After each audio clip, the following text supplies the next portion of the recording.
never gonna be that girl who's living in a Barbie world. Could wake up.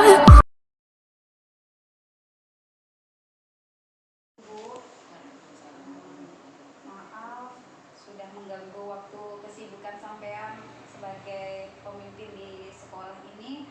Saya hanya meminta waktunya sebentar Bu untuk memberi pertanyaan tentang sebagai pemimpin di sekolah ini Bu. Jadi ada beberapa pertanyaan yang saya akan ajukan kepada sampean Bu. Yang pertama ini saya mau tanya, selama sampean menjadi pemimpin, bagaimana Anda dapat mengidentifikasi kasus-kasus yang merupakan dilema etika atau bujukan moral yang ada di sekolah? Baik, saya coba menjawab ya Bu Indah. Selama saya menjadi kepala sekolah, setiap ada masalah yang mencakup dilema etika atau masalah moral, kami selalu mengadakan komunikasi antar guru, urun rembuk. Jadi kita membahas kasus ini munculnya kenapa, akibatnya bagaimana. Jadi urun rembuk antara semua guru di sekolah.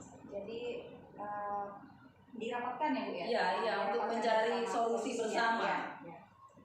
Dan yang kedua ini Bu, ada lagi, selama ini bagaimana sampean menjalankan pengambilan keputusan di sekolah Anda, terutama untuk kasus-kasus di mana ada dua kepentingan yang sama-sama benar atau sama-sama mengandung nilai kebajikan? Ya, kembali lagi seperti yang Bu Indah tanyakan tadi, saya ya kembali lagi ke jawaban yang tadi Bu Indah. Setiap permasalahan saya selalu mengadakan rapat bersama, melibatkan guru-guru, mengidentifikasi masalah tersebut sehingga kita selalu memberikan solusi yang terbaik pada masalah tersebut. Jadi tetap harus pintar ya, harus komunikasi yang kita dengan teman sejawat itu yang paling penting. Dan yang ketiga Bu, apa langkah-langkah atau prosedur seperti apa yang biasa sampean lakukan selama ini Bu? Langkah-langkah yang perlu saya ambil yaitu seperti mengidentifikasi keputusan yang akan diambil. Jadi kita cari sebabnya masalah ini apa gitu. Kemudian mengumpulkan informasi, mencari solusi yang alternatif, artinya yang tercepat dan tepat begitu. Kemudian mempertimbangkan bukti, pilih dari sejumlah alternatif tersebut. Setelah mengidentifikasi, mengumpulkan informasi, kita mencari solusi alternatif, kita pilih dari sejumlah alternatif tersebut, kemudian segera ambil tindakan yang akan dilakukan. Kemudian tinjau kembali keputusan yang akan diambil. Itu langkah-langkah saya sebagai pemimpin di sekolah ini. Dan selanjutnya Bu, hal-hal apa saja yang selama ini Anda anggap efektif dalam pengambilan keputusan pada kasus dilema etika? Melakukan demi kebaikan orang lain, melakukan kebaikan demi orang banyak. Saya pasti tetap mengambil nilai-nilai yang berbasis peraturan yang ada di sekolah. Peraturan yang ada di sekolah itu tetap saya junjung tinggi, itu tidak menyimpang dengan rasa peduli terhadap orang tersebut. Gitu. Peraturan berlaku tapi tetap ada rasa peduli pada orang tersebut. Ada rasa ibanya juga ya Bu ya, jangan ada sampai rasa kemanusiaan, jangan sampai langsung ngejudge orang langsung ya Bu ya. Dan yang ada lagi Bu, hal-hal apa saja yang selama ini merupakan tantangan dalam pengambilan keputusan pada kasus dilema etika Bu? Lingkungan lingkungan sekitar, yaitu tentang nama baik sekolah. Itu yang paling saya tantangan buat saya gitu. Sebab perilaku murid atau keluarga di sekolah itu di luar sekolah di sini itu juga harus berkaitan dengan nama baik sekolah. Jadi itu juga harus dijaga. Itu merupakan tantangan juga buat saya gitu. Jadi mempengaruhi ya Bu ya? Iya, mempengaruhi. Jadi, meskipun si keluarga sekolah, etika di luar sekolah itu juga pengaruh dengan nama baik sekolah begitu. pasti kalau kadang ada orang ya Bu ya ditanya, kamu dari SD mana nak? Wah Ciana gitu ya Bu ya. Itu. Pasti yang ditanya tuh Iya. SD-nya dulu ya, sekolah di mana nak? Misal Gitu. contoh si anak berbuat tidak baik, otomatis kamu sekolahnya di mana? Iya. Nah itu nama SD, nama sekolah yang ditaruhkan di sini begitu. Itu tantangan sekali buat saya. Yang selanjutnya, apakah Anda memiliki sebuah tata kala atau jadwal tertentu dalam sebuah penyelesaian kasus dilema etika? Apakah Anda langsung menyelesaikan di tempat atau memiliki sebuah jadwal untuk menyelesaikannya? Bentuk atau prosedur seperti apa yang Anda jalankan? Kalau jadwal tertentu itu tidak ada, karena memang dilema etika itu tidak terjadwal gitu.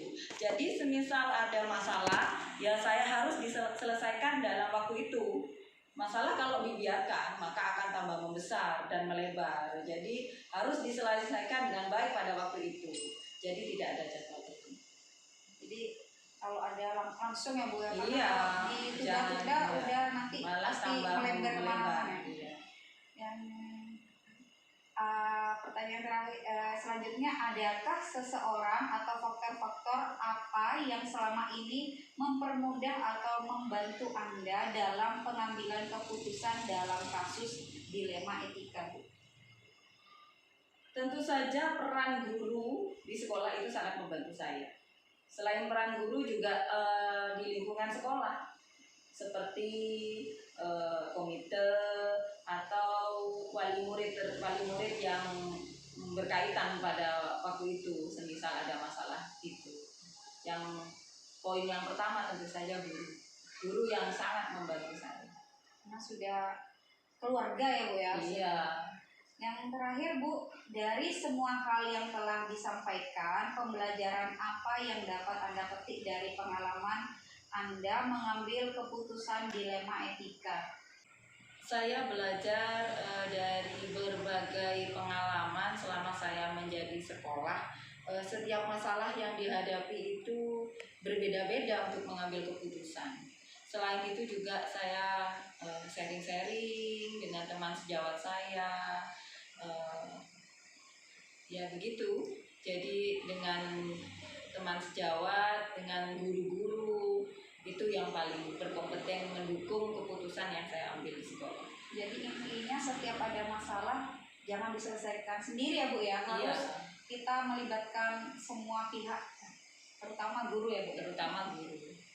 Terima kasih Bu atas waktunya, terima kasih juga atas pembekalannya. Jadi saya semakin tahu ternyata menjadi kepala sekolah itu untuk mengambil keputusan itu tidak mudah ya Bu ya. Iya. Karena sangat membutuhkan tenaga juga ya Bu, pikiran dan waktu terutama. Untuk keputusan tentu saja harus bijaksana.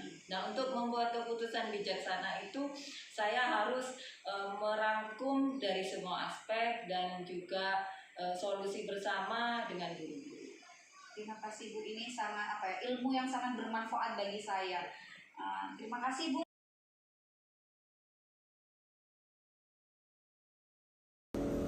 Yang pertama Bu, selama ini bagaimana Anda dapat mengidentifikasi kasus-kasus yang merupakan dilema etika atau bujukan moral di dalam sekolah yang sampean pimpin saat ini?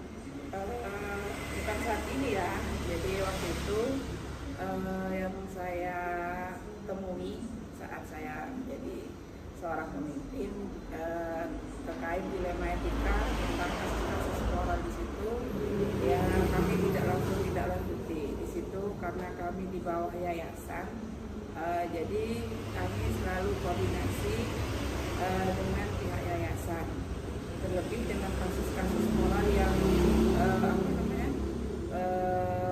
sudah bisa dikatakan kasus itu sudah harus memang ditangani oleh yang lebih, bukan hanya kasus guru misalkan atau kasus murid. Itu tidak hanya BK yang menangani, karena kalau sudah parah itu kasusnya tingkatannya udah beda. Jadi yang menindaklanjuti bukan seorang guru, namun kepala sekolah pun juga turut andil, ikut campur tangan di situ. Bahkan karena kita sekolah yayasan, kita itu juga koordinasi dengan yayasan. Jadi ada kalanya kita koordinasi dengan yayasan, ada kalanya tidak, seperti itu.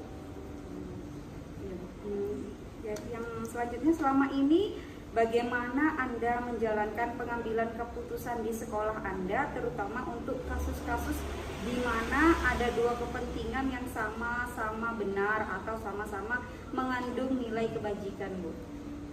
Jadi memang berat ya Mbak ya.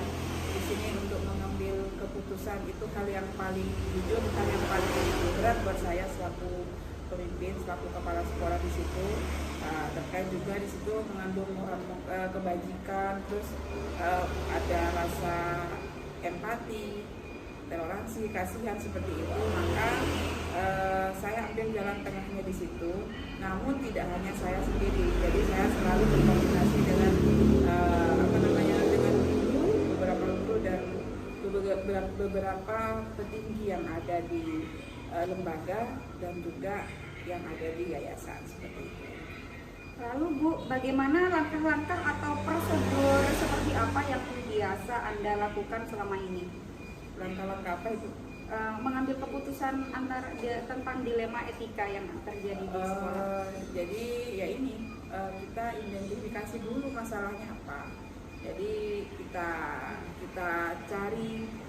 cari nih masalahnya apa, baru kita tindak lanjuti, dan kita mau beri kalau memang itu kasusnya dilema etika, kasusnya yang memang ini, jadi kita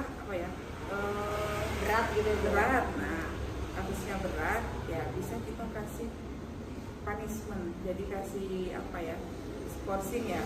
Nah, jadi itu kita lihat dulu kasusnya gimana, baru kita putuskan si guru ini bagaimana. Atau mungkin kalau itu terjadi pada kasus siswa, maka kita harus bisa memiliki refleksi terlebih dahulu permasalahannya apa. Nah, itu baru kita putuskan, kita beri punishment. Kalau ke siswa itu bukan punishment ya, karena tidak boleh sekarang memberikan hukuman kepada siswa. Mungkin hukuman yang bersifat edukatif atau yang mendidik, seperti itu. Jadi bukan dikatakan hukuman lah, seperti itu. Selanjutnya Bu, hal-hal apa saja yang selama ini Anda anggap efektif dalam pengambilan keputusan pada kasus-kasus dilema etika? Hal-hal yang efektif. Ya, mungkin ada seperti perbincangan antara guru dan kepala sekolah memutuskan suatu. Jadi ini, ya itu tadi Mbak, lihat dari permasalahannya, hal-hal yang efektif itu. Jadi kalau kasus itu dirasa bisa kita tanganin di pihak lembaga, maka kita kita selesaikan di pihak lembaga. Kalau memang tidak bisa ya kita koordinasi dengan yayasan. Jadi di dalam dulu ya Bu ya? Ya, jadi efektifnya itu kita kalau memang bisa kita kita diskusikan, kita selesaikan. Makanya gini, tingkatannya sebenarnya permasalahan itu. Jika permasalahan itu misalnya kita ambil contoh guru, permasalahannya di siswa. Nah, itu siswa itu cukup kalau kasusnya masih, jadi gini, kalau wali kelas itu masih bisa menangani terkait kasus yang yang ditangkap murid anaknya. Jadi wali kelas cukup di situ memberitahu, mungkin memberi saran, nasihat, seperti itu. Tapi kalau udah kasusnya ini, maka bisa lebih satu tingkat ke BK. Nah, semuanya BK tidak bisa angkat tangan, jadi langsung ke kepala sekolah. Nah, kasusnya berat lagi, yaitu bisa koordinasi dengan pihak yang lebih tinggi, karena kita di yayasan maka kita koordinasi dengan yayasan seperti itu. Selanjutnya Bu, hal-hal apa saja yang selama ini merupakan tantangan dalam pengambilan keputusan pada kasus-kasus dilema etika Bu? Kadang begini, tantangannya itu Pastikan ada tantangan ya Bu. ya berseberangan dengan hati nurani, rasa empati, toleransi seperti itu. Ya ada yang memang sebenarnya anak ini sih, contoh kemarin waktu itu kasus siswa ini sebenarnya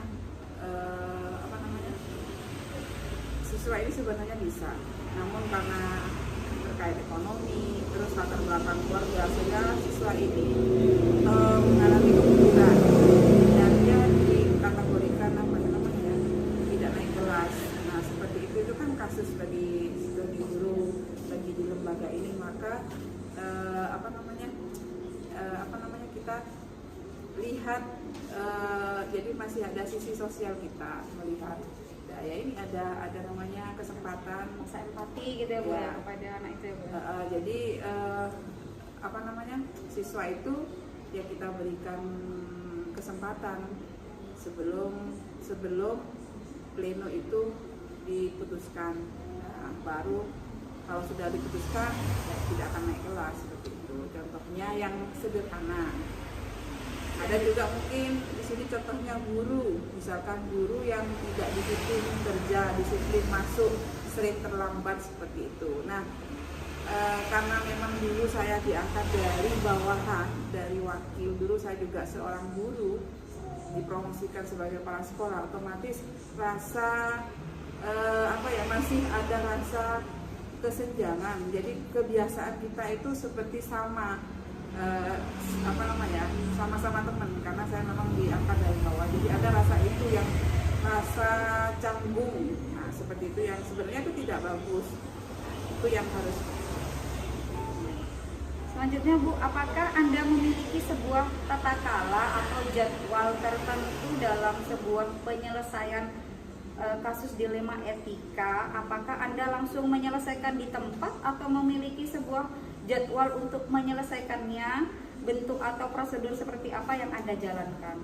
Tergantung ya Mbak ya di sini. Jadi kalau memang itu kasusnya hari itu juga bisa diselesaikan ya saya selesaikan.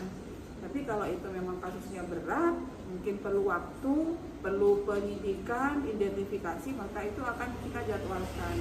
Jadi kan contoh nih misal seperti yang tadi ya, ambil contoh yang tadi, anak yang sebenarnya ini bisa, cuman karena keterbelakangan ekonomi, terus keluarga, sehingga anak ini nih dari yang dulunya bagus terus merosot, nggak naik kelas, hampir diancam nggak naik kelas. Nah ini kan kita butuh koordinasi ke orang tua, BK, guru pengajar, nah semuanya. Nah maka itu akan kita jadwalkan dan langkah mana dulu yang kita ambil, sampai juga kita mendatangkan orang tuanya seperti itu Mbak. Jadi tetap kalau hal yang berat ya pasti kita jadwalkan. Kalau masalah yang tidak terlalu berat masih bisa diselesaikan hari itu juga ya. Kita yang namanya masalah, kalau saya sih sebagaimana mestinya, kalau memang masalah itu tidak boleh ditunda-tunda, maka akan ke belakangnya akan semakin banyak tidak terselesaikan, maka langsung aja kita tindak lanjuti seperti itu. Kalau memang selesai hari itu ya kita selesaikan. Nah, ini ada dua lagi pertanyaan ya Bu ya. Yang pertama, adakah seseorang atau faktor-faktor apa yang selama ini mempermudah atau membantu Anda dalam pengambilan keputusan dalam kasus dilema etika ini? Ya pastinya ada ya, karena kita di organisasi di sekolah, jadi ada waka, ada guru. Jadi tidak sendiri saya, kan kasus ini kita misalkan kasus siswa kan kita lihat dari beberapa argumentasi, masukan dari guru-guru. Nah itu yang ya dari guru salah satunya, jadi mempermudah mengidentifikasi seperti itu Mbak. Yang terakhir ya Bu ya, Ya. dari semua hal yang telah disampaikan, pembelajaran apa yang dapat Anda petik dari pengalaman Anda mengambil keputusan dilema etika Bu? Yang mungkin ada hal-hal yang menarik lah Bu, yang membuat Anda menjadi apa ya, tertanam lah di dalam hati sampean? Ya ini yang dapat diambil. Jadi yang pertama, jadi jika ada permasalahan segera diselesaikan, itu yang pertama.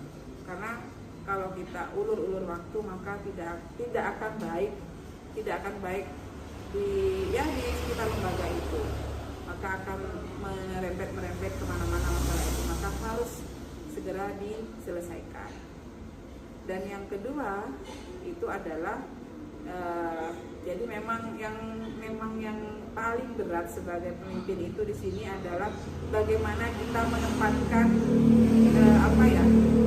kita sebagai pemimpin itu harus netral, ada tidak jadi tidak pilih kasih seperti itu, yang sangat berat.